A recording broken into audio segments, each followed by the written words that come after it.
बढ़िया मैं आप मुझे क्या देती, मैं बना देती आपके लिए चाय। नहीं नहीं बस बना ली मैं।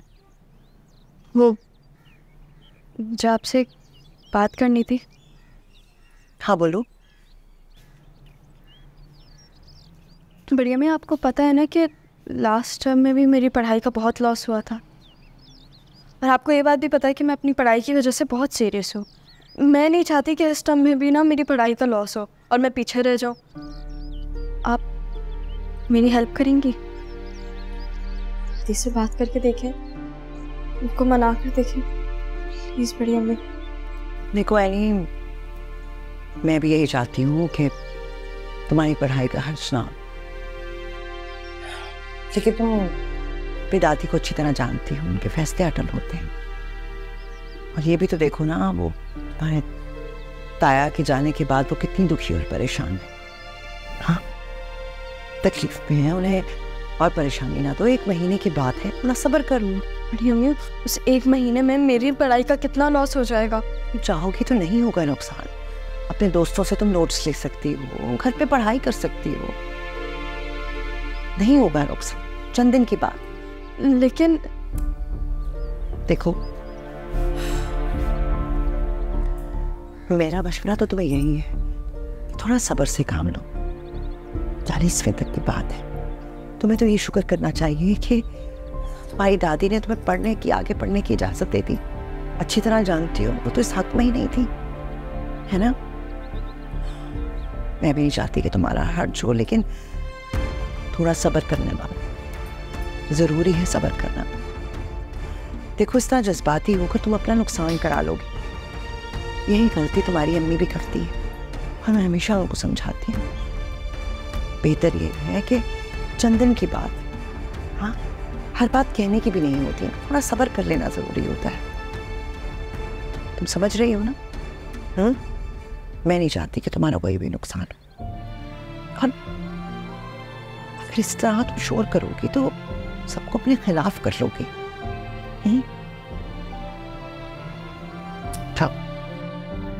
ठीक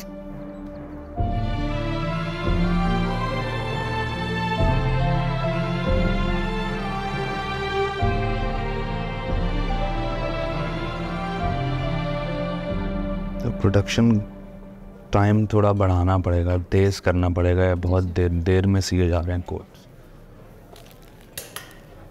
1 2 3 4। कहाँ थे आप? आप जरा 10 मिनट के लिए बाहर जाएंगे।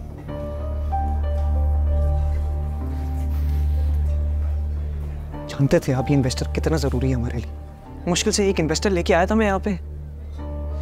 जो यार हजारों कॉल्स की मैंने आपको, एक तो उठा लेते आप मेरी, कुछ तो जवाब देते। मुझे एक बात बताएं, क्यों कर रहे हैं आप ये ऐसा? क्या ये बिजनेस आपका नहीं है, या आप इस बिजनेस के लिए काम नहीं करते?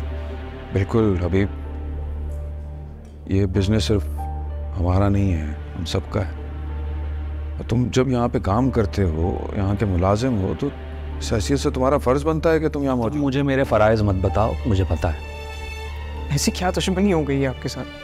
जरा समझाएं ताकि हम इस मामले को जरा सॉर्ट तो करें, कुछ तो पता लगे। आपका गुस्सा बिला वजह उरूज पे है, बिजनेस यहाँ बर्बाद होने की हालत पे आ गए, लेकिन फिर भी खत्म होने को ये सारी चीजें। बिल्कुल सब कुछ हाथ में आने वाला था, सब खराब हो गया सिर्फ तुम्हारी वजह से।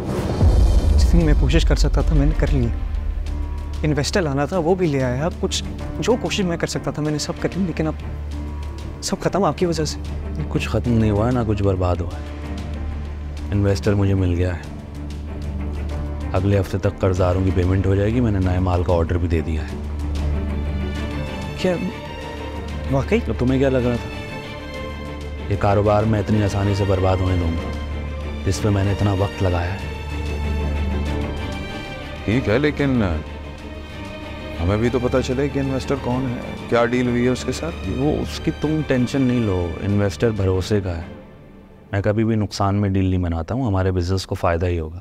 अब हमें सोचना ये है कि हम जल्द से जल्द इस कारोबार को दोबारा शुरू करें, ताकि जो लॉसेज हुए हैं उनको रिकवर किया जा सके। समझे? तुमने अच्छी कोशिश की फ़ाखिर, मैं इतना भी एक्सपेक्ट नहीं कर रहा था तुमसे। क्या कोशिश की है मैंने? सब तो पानी में मिल गया। एक मीटिंग अरेंज की थी, उसमें भी आप नहीं आ पाए। आ जाते, कम से कम मेरा मान रख लेते, इज्जत रख लेते उनके सामने। तो वहाँ आना मैंने ज़रूरी नहीं समझा ना। तुमने जितनी कोशिश करनी थी तुमने कर ली, अब तुम आराम से बैठो, बड़ों को अपना काम करने दो, मुझे अपना काम करने दो।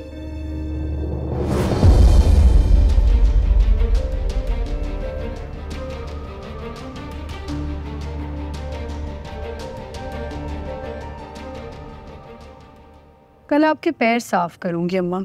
नाखून काटूंगी। नाखून बहुत तकलीफ होती है मुझे। अरे आराम से काटूंगी अम्मा। पिछली दफ़ा कितनी तकलीफ हुई थी मुझे। दादी आपने मुझे बुलाया? हाँ बेटा बैठो। जी। कहाँ थी तुम सारा दिन आज? दोपहर का खाना भी हमारे साथ नहीं खाया और मेरे कमरे का चक्कर भी नहीं लगाया एक दफ़ा भी तुमने। वो दादी मैं अपने रूम में थी, असल में ना मेरी तबीयत ठीक नहीं है। सच में तबीयत ख़राब थी? आए नहीं, हमारे साथ बैठने का दिल नहीं चाहता। नहीं पप्पा, आप ऐसे क्यों कह रही हैं? नहीं बेटा मेरी बात सुनो, तुम शादीशुदा समझी ना, घर की कोई जिम्मेदारियां तुम्हारे ऊपर, घर की बच्ची हो इसलिए मैंने ज़्यादा जोर नहीं डाला अब तक, लेकिन तुम्हें खुद समझना चाहिए ना, घर की गृहस्थी पे तवज्जो दो बेटा, आगे चल के सारा घर तुम्हें को तो संभालना है। लेकिन दादी बड़े अप्पू ने कहा था कि तुम अपनी पढ़ाई मुकम्मल करो फिर घर की जिम्मेदारियां लेना। हाँ उसी की वजह से तो तुम अब तक पढ़ाई कर रही हो अपनी, पता नहीं क्या शौक था उसको तुम्हें पढ़ाने का। हालांकि मैंने उस वक्त भी मना किया था कि घर की बच्चियों को पढ़ाने की जरूरत क्या है, आखिर है उनको घर गृहस्थी संभालनी है, आखिर को कोई नौकरी थोड़ी करनी है।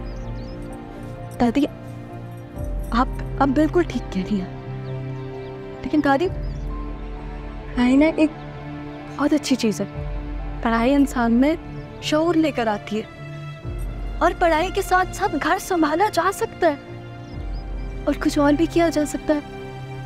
जैसे कुछ और का क्या मतलब है तुम्हारा? क्या तुम नौकरी करोगी? नहीं वो मतलब नहीं था मेरा। अब कुछ भी मतलब हो तुम्हारा है नहीं, हमें नहीं अपने घर की बच्चियों से काम कराने। अल्लाह बख्शे हमारे अब्बा जान क्या कहा करते थे, अम्मा याद है आपको? लड़कियों का घर से बाहर जाना आफत लाता है, इसलिए लड़कियों को घर में ही रहना चाहिए। बल्कि हम तो कहते हैं कि तुम अपने इम्तिहान भी प्राइवेट दो और जान छुड़वाओ, छोड़ो पढ़ाई वढ़ाई, घर ही तो संभालना है।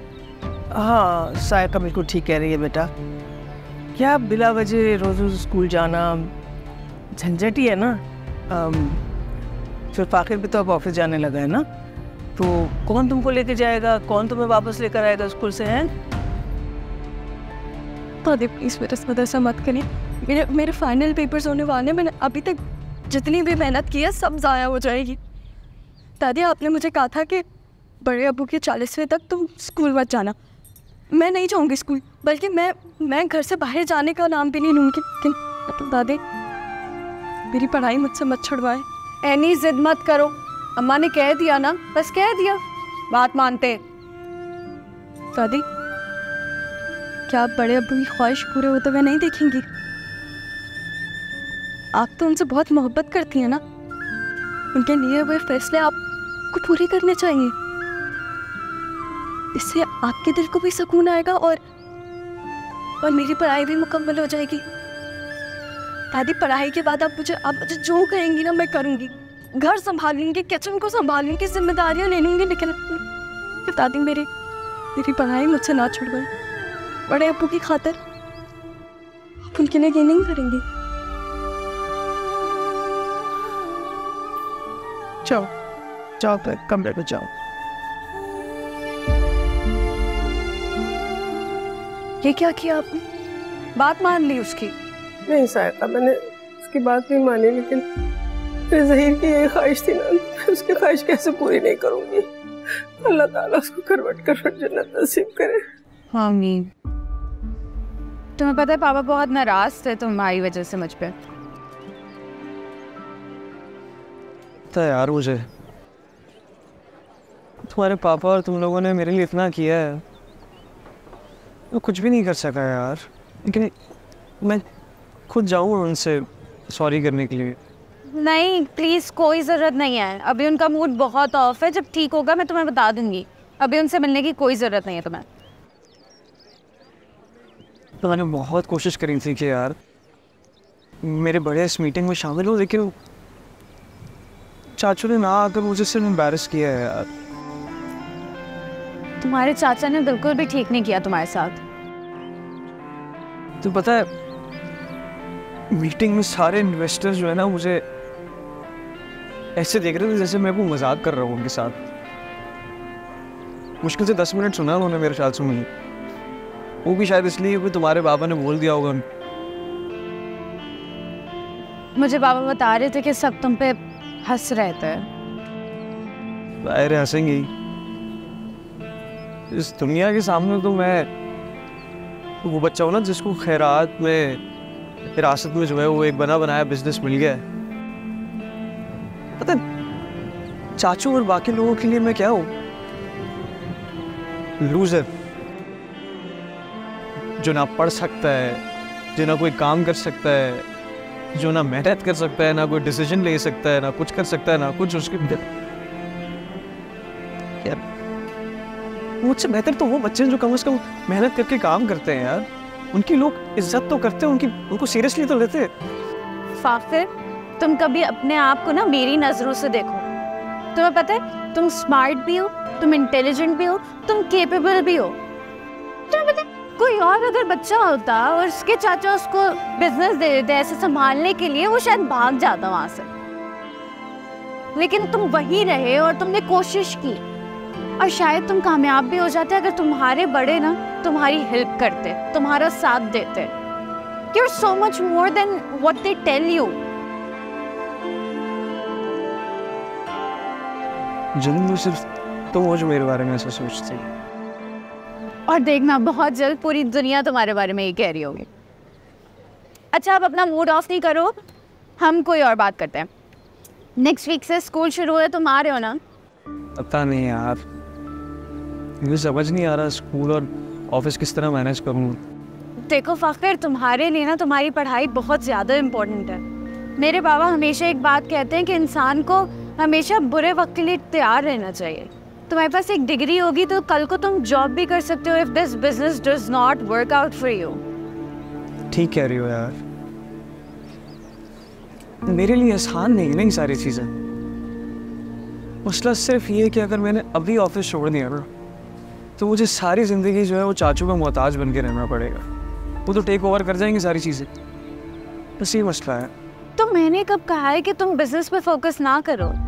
तुम बिजनेस पे भी फोकस करो और तुम पढ़ाई पे भी फोकस करो। मैं बस ये चाहती हूँ कि तुम स्कूल रोज आओ बस।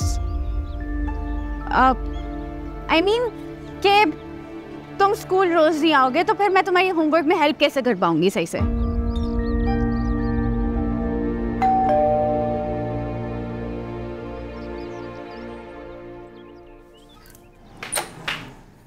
देर लगा दी आने में। सॉरी, मुझे देर हो गई ऑफिस में। बात की घर पे? समीना भाभी ने कोई मसला तो नहीं किया? नहीं, अभी मैंने इस बारे में किसी से कोई बात नहीं की है। हैं? क्यों? को बताया नहीं कि जमशेद आपका बिजनेस पार्टनर बन गया? इतना आसान नहीं है, करूँगा बात, जब सही वक्त आ जाएगा तब करूँगा। हबीब, सही वक्त आ चुका है, यही सही वक्त है। सहीर भाई के जाने के बाद ना सारे कमजोर हुए हुए वहां पे, खुल के सामने आना पड़ेगा अब आपको। मैं अभी ऐसा कर नहीं सकता। किस बात का डर है आपको? हाँ, उस घर में आपके सिवा घर संभालने वाला, बिजनेस संभालने वाला और है कौन? आप ही तो सरबराह है ना ज़हीर भाई के बाद। और सारी जिंदगी बातें ही सुननी है हबीब लोगों की। मैं चाहती हूँ अब आप फैसले सुनाएं और वो लोग सुने। हबीब, मेरी तो समझ में ये नहीं आ रहा कि वो खुद क्यों नहीं समझ रहे इस बात को। हाँ, ऑब्वियस सी बात है ना कि आप ही घर के सरबराह हैं ज़हीर भाई के बाद। I mean, जो इज्जत ज़हीर भाई को मिली है सारी जिंदगी, वो आपको मिलनी चाहिए अब हबीब। मुझसे बर्दाश्त नहीं हो रहा है सब कुछ। मैं पहले ये सब सोच सोच के अपना खून में जला चुका हूँ। क्यों बर्दाश्त कर रहे हैं मेरी जान? क्यों खुद को तकलीफ दे रहे हैं? हबीब, जब हक मांगने पे ना मिले ना तो छीनना पड़ता है। मैं किसी के खिलाफ थोड़ी हूँ, मैं तो आपके हक की बात कर रही हूँ। और अगर नहीं मानते तो छोड़िए उनको। अच्छा है, पता चलेगा कि आपके बगैर कुछ नहीं हो सकता उनका। हाँ हबीब, मैं तब भी आपके साथ थी और मैं अब भी आपके साथ हूँ मेरी जान। बस दूसरों को मनवाना है। खाना लगाती हूँ, रेडी हो गया। ठीक है, हाथ मुंह धो ले। बस अभी लगा रही हूँ फौरन।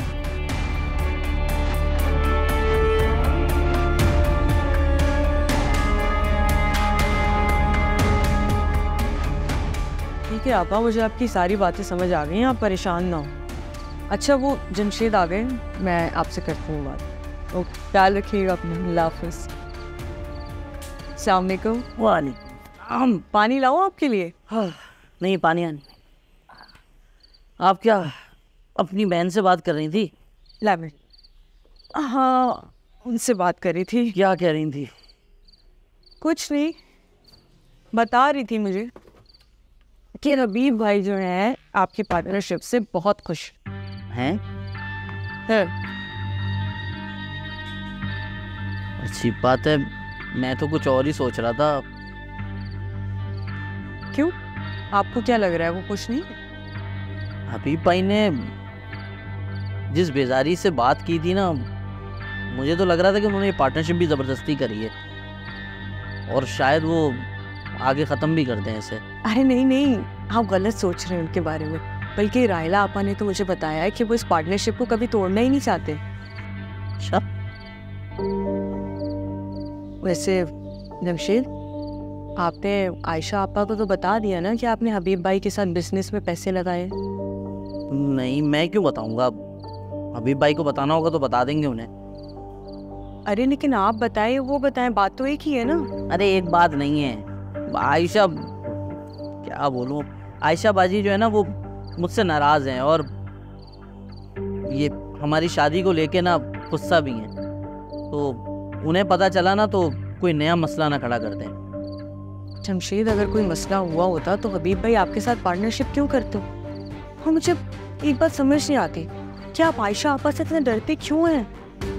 उनको तो खुश होना चाहिए इस पार्टनरशिप के लिए। एक तरफ उनका भाई है तो दूसरी तरफ उनका शौहर, और कारोबार की बात अगर घर में ही हल हो गई तो और क्या चाहिए? खुश होना चाहिए, लेकिन ना आयशा आपा के दिमाग में कोई नई खिचड़ी पक रही होती है। हर बात का अपना ही मतलब निकाल लेती हैं और एक नया मसला खड़ा कर देती हैं। अब प्लीज़ इस मामले में ना हबीब भाई को ही सब संभालने दो, मुझे और कोई टेंशन नहीं चाहिए। जमशेद, मुझे आयशा आपा की ना बिल्कुल समझ नहीं आती। अरे लोग अपने रिश्तों को जोड़ के रखते हैं और ये इन्होंने सब बिखेर के रखा हुआ है। अरे आप इकलौते भाई हैं उनके, इकलौते। मैंने कभी भी उनके दिल में आपके लिए ना मोहब्बत नहीं देखी है। अरे बहनें तो अपने भाइयों पे जान निछावर करती हैं और ये यहाँ तो सब उल्टा ही हो रहा है। जमशेद, मैं आपको बता रही हूँ, उनके दिल में आपके लिए ज़रा भी प्यार नहीं है। समझनी चाहिए ये चीज़। उनको पता होना चाहिए कि मेरे भाई को क्या पसंद है और क्या नहीं, लेकिन उनको कोई फिक्र नहीं है। उनको इस चीज़ से बिल्कुल फ़र्क ही नहीं पड़ता है कि आप क्या करते हैं क्या नहीं। आज तो जमाल की फैमिली को आना था ना डिनर के लिए, क्या हुआ? वो नाराज़ है मुझसे। नाराज़ है? किस बात पर? क्योंकि आमना के कहने पर मैंने इसके फ्रेंड की मीटिंग सेट करवाई थी। इतनी बड़ी मीटिंग, जमाल को भी अपने इन्वेस्टर के आगे बहुत शर्मिंदगी उठाना पड़ी। मैंने आपको पहले ही कहा था, कोई भी मीटिंग रखने से पहले अच्छी तरह सोच लीजिएगा। अब आपका नाम भी खराब होगा। पापा, फाखिर तो पहले से बहुत शर्मिंदा है और वो आपसे माफ़ी ही मांगना चाहता है। वो लड़का किसी काम का नहीं है, कोई डायरेक्शन नहीं है उसके पास, उसे तो बात करने का सेंस नहीं है। ऐसे लड़के पढ़ाई भी छोड़ देते हैं। और वैसे मुझे उसकी फैमिली भी ना बहुत क्लोज माइंडेड लगती है। ऐसी ही फैमिलीज होती हैं जो बच्चों को अर्ली एज में बिजनेस में धकेल देती हैं। फिर ना वो पढ़ाई के रहते हैं ना किसी बिजनेस के। अभी इस लड़के को बहुत वक्त लगेगा, कोई डायरेक्शन नहीं। मुझे नहीं लगता इसके साथ कुछ हो पाएगा। हो सकता है कुछ सीख जाए वक्त के साथ साथ, लेकिन फिर वो रहेगा ऐसे ही, उसका कोई फ्यूचर नहीं है। ऐसे लोग हमारी प्रायोरिटीज नहीं होने चाहिए, क्योंकि हमें इनसे कोई फ़ायदा नहीं पहुंचेगा, बल्कि उल्टा नुकसान ही हो सकता है। आमना, तुम्हें ऐसे फ्रेंड्स नहीं रखने चाहिए, इससे तुम्हारी लाइफ पर भी बुरा असर पड़ेगा। सो प्लीज इससे दूर रहो, अंडरस्टैंड? जी पापा।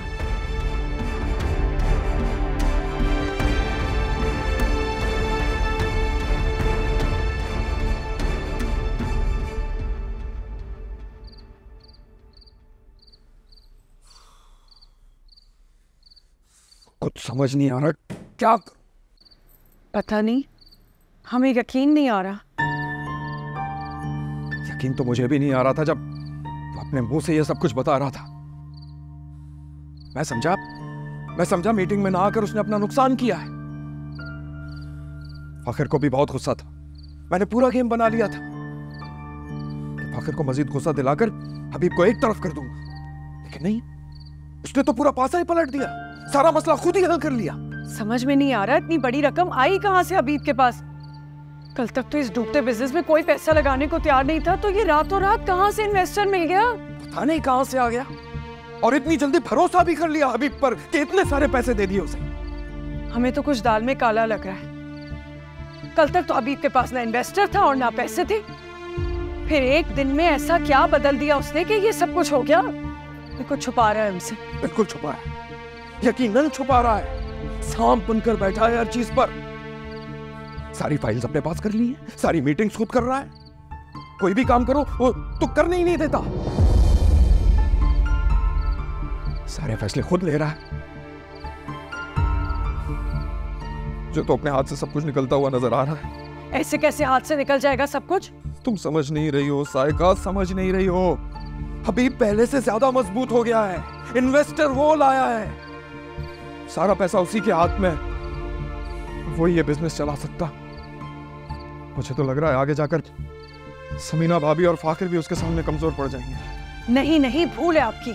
समीना भाभी कभी भी कमजोर नहीं पड़ेंगी हबीब के आगे। ये सारा बिजनेस जहीर भाई का है और हमेशा उन्हीं का रहेगा, यानी कि उनके बेटे का। हमें भी हबीब के आगे कमजोर नहीं पड़ना, बल्कि उसकी इस चाल को पकड़ना है, वरना वो सब कुछ कब्जा करके बैठ जाएगा।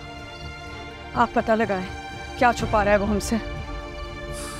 कुछ तो करना पड़ेगा, कुछ तो करना पड़ेगा।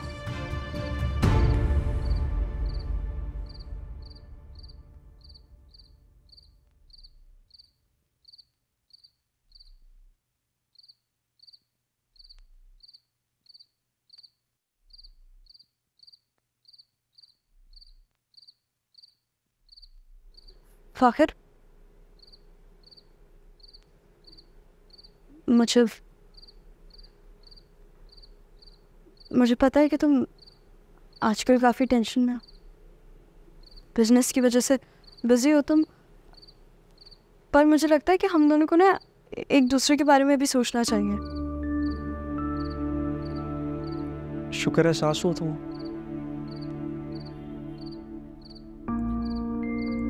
खुदा का वास्ता, लेकिन ये सारी तुम्हारी बातें लेके मत बैठ जाना। अभी स्टेट में नहीं हूँ तुमसे उस तरह बात कर सो, प्लीज।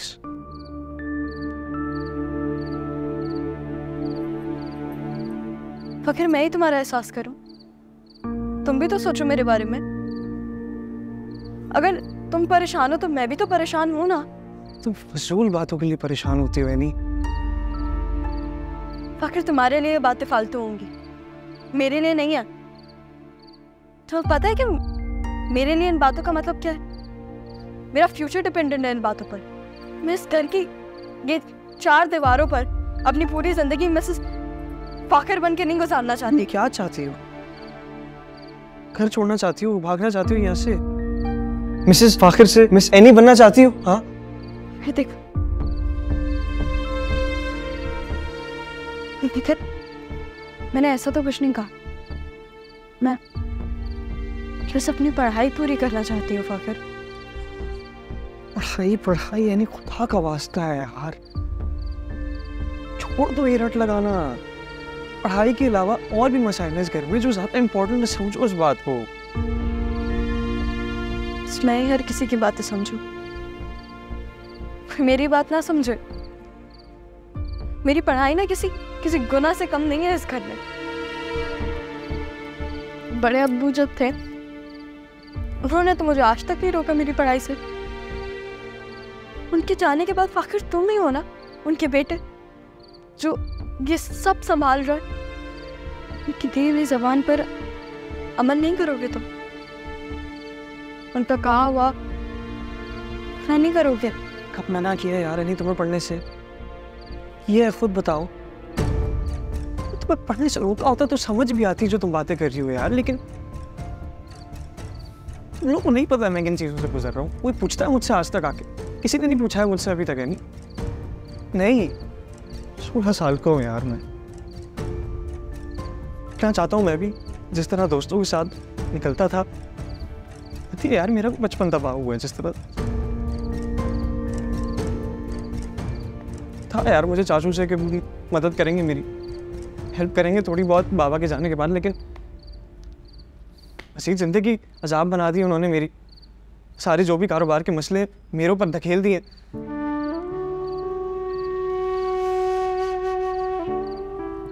मैं इतनी सारी चीजें अकेले देख रहा हूँ, कुछ तो भी यार बर्दाश्त कर लो थोड़ा बहुत।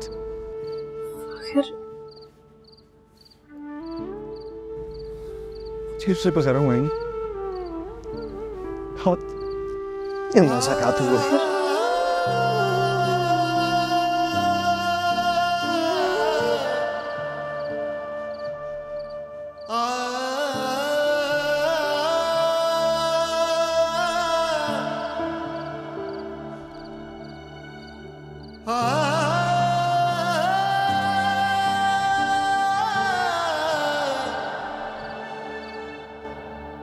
तो होगा फिर से कामों में। एनी आज स्कूल नहीं आई यार, उसके घर पे काफ़ी सारी प्रॉब्लम्स हैं।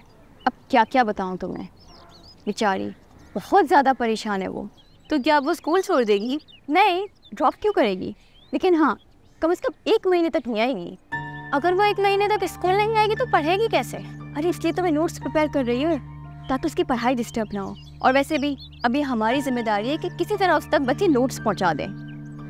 हेल्प कर बेचारी यार, कितना शौक था ना उसे पढ़ने का। बेचारी क्या, उसके तो मज़े आ गए। अरे काश मेरी भी शादी हो जाती। शर्म आनी चाहिए तुम लोगों को। एक वो बेचारी है जो पढ़ाई करने के लिए मरी जा रही है, और एक तुम लोग हो।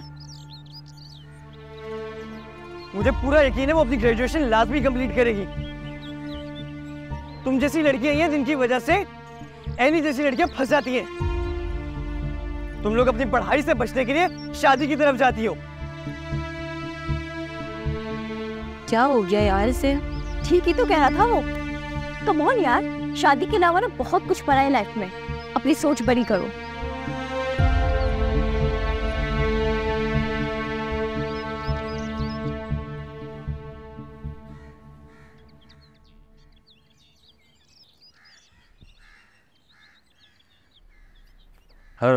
हाँ सुनो जी, इधर आओ।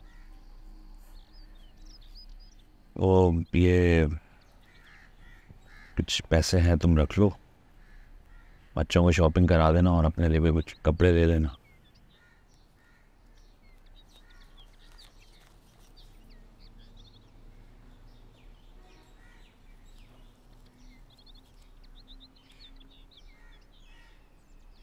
बहुत खुश नजर आ रहे हैं। बिजनेस का मसला हल हो गया क्या? हाँ, मसला हल हो गया, सारे मसले हल हो गए। अच्छा, आपने मुझे बताया नहीं? अब बता रहा हूँ ना, सारा बिजनेस मेरे हाथ में आ गया है और इसमें बहुत बड़ा हाथ तुम्हारे भाई का है। जमशेद का? हाँ, जमशेद का। अरे मैं तो उसे बहुत बेवकूफ़ समझता था, वो छुपा रुस्तम निकला। बड़ी रकम जमा करके रखी हुई थी उसने अपने दोस्त के कारोबार में लगाने के लिए। उसे उसे पता लगा मैं इन्वेस्टर ढूंढ रहा हूँ तो वो आ गया मेरे पास। और आपने उससे पैसे ले लिए और बिजनेस में लगा दिए? हाँ, तो इससे अच्छा मौका और क्या मिलता भाई। उसकी मदद भी हो गई और मेरा फायदा भी हो गया। आपको उससे पैसे नहीं लेने चाहिए थे। क्यों? मना कर देना चाहिए था। इसके पीछे उन दोनों बहनों की साजिश है। क्या हो गया है तुम्हें? क्या हो गया है? हमेशा उल्टी बातें क्यों सोचती हो? क्यों? इसमें उन दोनों बहनों का कोई हाथ नहीं है। इसमें फायदा है तुम्हारे भाई का और तुम्हारे शौहर का। हाँ, मेरा भाई और मेरा शौहर दोनों ही तो उन दोनों से जुड़े हुए हैं। और आप दोनों का फायदा मतलब उन दोनों का फायदा। तुम्हारा दिमाग खराब हो गया है, हमेशा उल्टी बातें सोचती हो। बंद करो ये टीवी ड्रामे देखना, ये साजिशें हो रही हैं। कभी तो अपने शौहर का साथ दे दिया करो। यही वजह मैं तुमसे बात नहीं करता हूं। दिमाग खराब कर दिया।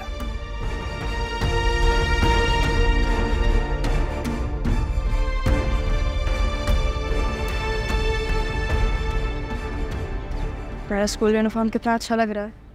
हाँ यार, और तुम तो जानती हो वैसे ही छुट्टियों के बाद सब अपने यूनिफॉर्म चेंज कर लेते हैं, बट इस दफ़ा स्कूल वालों ने तो कुछ कलर में भी चेंज कर दिया है। शुक्र है यार, उस प्रीवियस कलर से जान तो छूटी। सब कुछ वाइट वाइट नज़र आ रहा है नहीं? अब और भी अच्छा लग रहा है। रियली? मेरा अंदर कहीं पड़ा हुआ होगा, पता नहीं कहाँ। कम ऑन, टेंशन क्यों ले रही हो मेरी दोस्त? तुम भी ये न्यू यूनिफॉर्म पहन के स्कूल जरूर आओगी।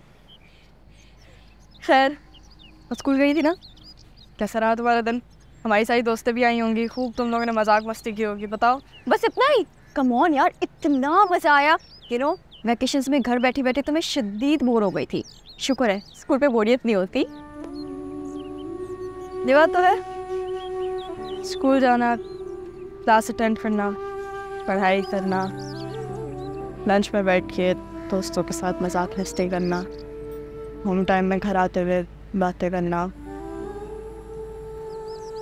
तुम बहुत मिस करती हो ना स्कूल को? बहुत बहुत ज़्यादा।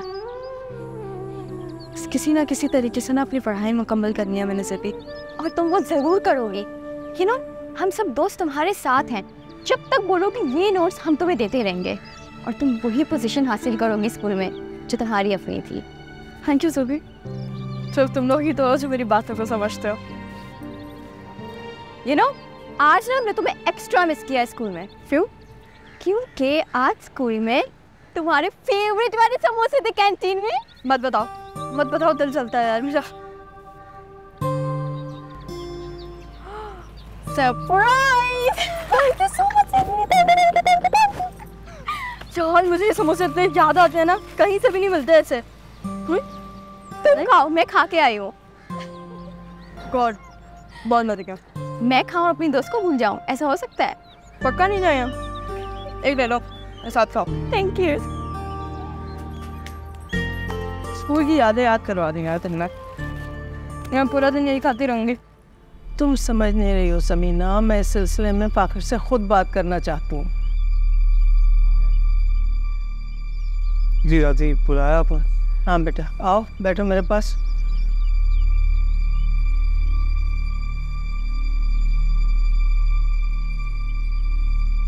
देखो बेटा, मेरा बेटा ज़हीर से दुनिया से चला गया, लेकिन तुम तो हो ना यहाँ पर।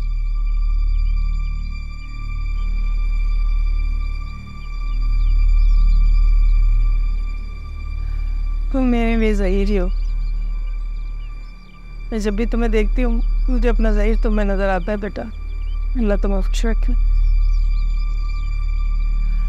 अच्छा देखो बेटा, मैं ये चाहती हूँ कि तुम और एनी अपनी जिम्मेदारियों को समझो और उनको संजीदगी से लो।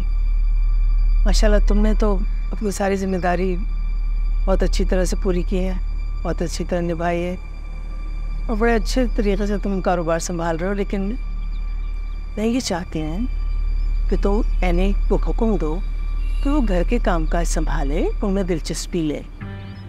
और मैं तुमसे ये सब कुछ क्यों कह रही हूँ बेटा? इसलिए कि तुम उसके शौहर हो, और शौहर के हुक्म की तामील हर बीवी का फर्ज होता है। दादी, मैं एनी पर किसी भी किस्म का हुक्म नहीं चलाना चाहता। तो मैं हुक्म की बात ही कब कर रही हूँ, मैं तो रिश्तों की बात कर रही हूँ बेटा। मैं ये चाहती हूँ कि एनी तुम्हारे और अपने रिश्ते की अहमियत को समझे। उसने तो बस स्कूल की रट लगा रखी है, स्कूल जाना है, स्कूल जाना है, तो गलत बात है ना। अम्मा, मैंने आपसे कहा तो है, आप फिक्र ना करें। एनी की स्कूल या उसकी पढ़ाई की वजह से घर के किसी काम में कोई कमी नहीं होगी, ना हर्ज होगा। समीना, तुम बात समझने की कोशिश क्यों नहीं कर रही हो? एनी कौन से इतने काम करती है जो काम में कमी आ जाएगी? मैं तो ये चाहती हूँ कि तुम उस पर घर की जिम्मेदारी डालो, उसके घर के कामकाज का बोझ डालो उसके ऊपर। तुमने तो उसको ऐसे ही छोड़ रखा है उसके हाल के ऊपर। देखो, खाली दिमाग जो होता है ना, वो शैतान का घर होता है। घर के कामकाज में लग जाएगी ना तो ऐसी फजूल बातें सोचना बंद कर देगी। तो आप क्या चाहती हैं मैं क्या करूं? मैं ये चाहती हूँ कि तुम रात के खाने की जिम्मेदारी उसको सौंप दो, एनी, और आहिस्ता आहिस्ता किचन की सारी जिम्मेदारी उसको सपोर्ट करना शुरू कर दो। इस तरह से उसको बहुत जल्द किचन को खुद संभालना आ जाएगा। दादी, आपको नहीं लगता ये सब बहुत जल्दी हो रहा है? मेरा मतलब ये है कि घर में अभी अच्छे खासी लोग हैं, ये घर के सारे काम काज हो जाएंगे। और अगर जहाँ तक बात रहती किचन की देखभाल और सारी चीज़ों की, तो मम्मा और चाची तो सब वैसे देख ही लेते हैं, तो क्यों बेकार पे एनी के ऊपर जो है वो हम पूरा बोझ डालें? समझे इस बात को। वैसे भी बाबा तो एनी से वादा करके गए थे ना कि जब तक उसकी पढ़ाई मुकम्मल नहीं होगी हम उसके ऊपर इस तरह की कोई भी चीज़ नहीं सौंपेंगे। हाँ, तो ज़हीर के वादे की वजह से तो मैंने अब तक उसको पढ़ने दिया, वरना तो कब का स्कूल छुड़वा के घर बिठा चुकी होती मैं। लेकिन ज़हीर ने सिर्फ पढ़ाई का वादा किया था बस, और कुछ नहीं। अब तुम्हारा क्या इरादा है? वो पढ़ाई करने के बाद क्या करेगी? नौकरी करवाओगी उससे? हैं? नौकरी थोड़ी। बस तो फिर जब नौकरी नहीं करवानी, आगे कुछ करना ही नहीं है, तो घर का कामकाज संभाले। चूल्हा चक्की करना है पढ़ने के बाद, तो फिर वक्त ज़ाया करने की जरूरत क्या है? समझ रहे हो मेरी बात कि नहीं? जो सही लग रहा है दादी आपको, आप वो करें। घर के अलावा भी और भी मसाइल हैं मेरी ज़िंदगी में, मैं पहले उनको देख लूँ, बाकी आप लोग चीज़ें देखें जो भी कर रहे हैं आपको।